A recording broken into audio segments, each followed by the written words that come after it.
Halo, berjumpa lagi bersama Miss Vika. Nah, hari ini kita masih belajar tema 5, subtema 2, muatan pelajaran IPS. Yang akan kita pelajari yang pertama yaitu perjuangan pahlawan pada masa kerajaan Islam. Kalau di subtema sebelumnya, pahlawan pada masa kerajaan Hindu, Buddha, dan Islam, kali ini hanya perjuangan pahlawan pada masa kerajaan Islam saja. Oke, berikut adalah pahlawan pada masa kerajaan Islam. Beberapa sudah kita pelajari sebelumnya, namun ada juga yang belum. Yang pertama ada Sultan Iskandar Muda dari kerajaan Aceh. Lalu Raden Fatah, raja pertama di kerajaan Demak. Kemudian Sultan Hasanuddin dari kerajaan Goa. Nah, ini kalian harus mengingat wajah-wajah para pahlawan kita ini ya. Jangan hanya yang diingat wajah para YouTuber.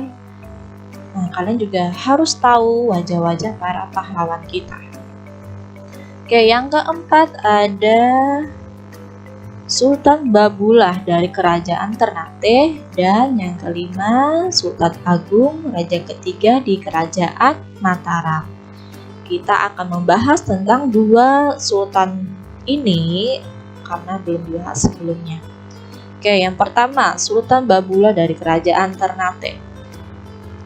Ia menjabat sebagai sultan setelah ayahnya dihukum oleh penjajah Portugis. Peristiwa itu membuat Sultan Babullah sangat marah dan menyerang pasukan Portugis. Sultan Babullah membentuk persekutuan dengan daerah di sekitar wilayahnya untuk bekerja sama mengusir penjajah. Oleh karena tindakan persekutuan ini atau kerjasama ini, Sultan Babullah diberi gelar penguasa atas 72 pulau. Wow. Lalu ada Sultan Agung dari kerajaan Mataram. Pada masa pemerintahan Sultan Agung, kerajaan Mataram mencapai puncak kejayaannya. Rakyat kerajaan Mataram hidup dengan makmur. Sultan Agung sangat tidak suka penjajahan karena dapat merugikan rakyatnya. Oleh sebab itu, Sultan Agung melakukan penyerangan terhadap Belanda sebanyak 2 kali. Namun, serangan pertama Sultan Agung mengalami kekalahan karena adanya mata-mata dari pihak Belanda. Serangan kedua, Sultan Agung berhasil mengotori sungai yang menimbulkan wabah penyakit melanda Batavia, sehingga menyebabkan Gubernur Jenderal Belanda pun meninggal karena menjadi korban wabah tersebut. Oke, kita juga akan belajar perjuangan dan sikap kepahlawanan dari tokoh nasional.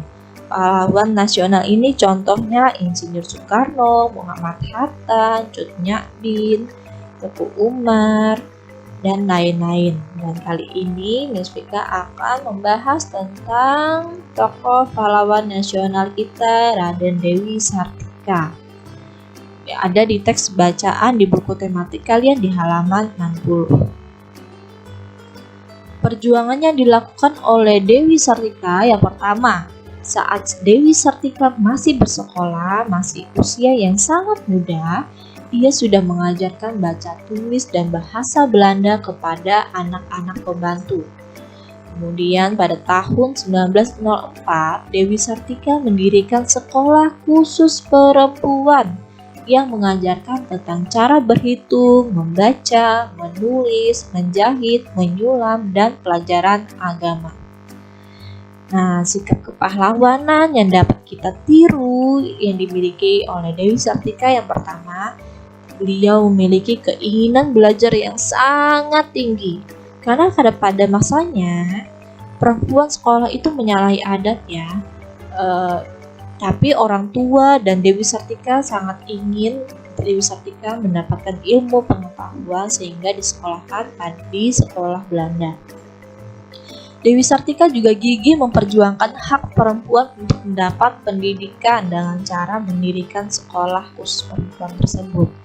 Ia juga berani mengambil keputusan untuk mendirikan sekolah, berani melawan adat istiadat dengan cara memperjuangkan hak perempuan. Kemudian ia juga suka menolong yang lemah, yang sudah kita bahas tadi. Ia mengajarkan baca tulis dan bahasa Belanda kepada anak-anak pembantu.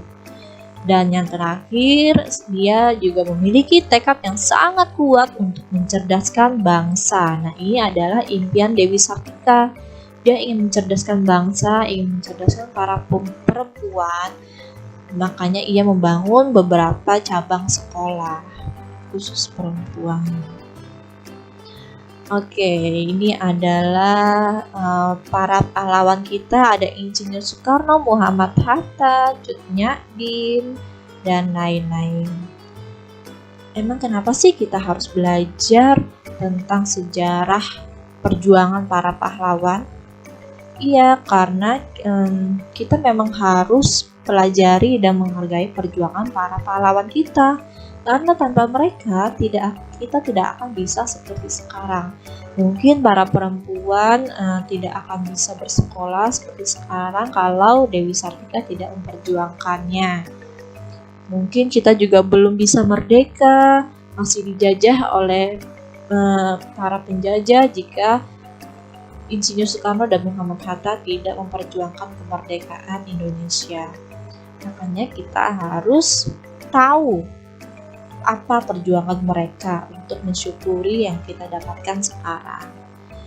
Oke, sekian video pembelajaran kali ini. Terima kasih sudah menyimak. Sampai jumpa di video pembelajaran dengan Miss Vika selanjutnya. Sampai jumpa.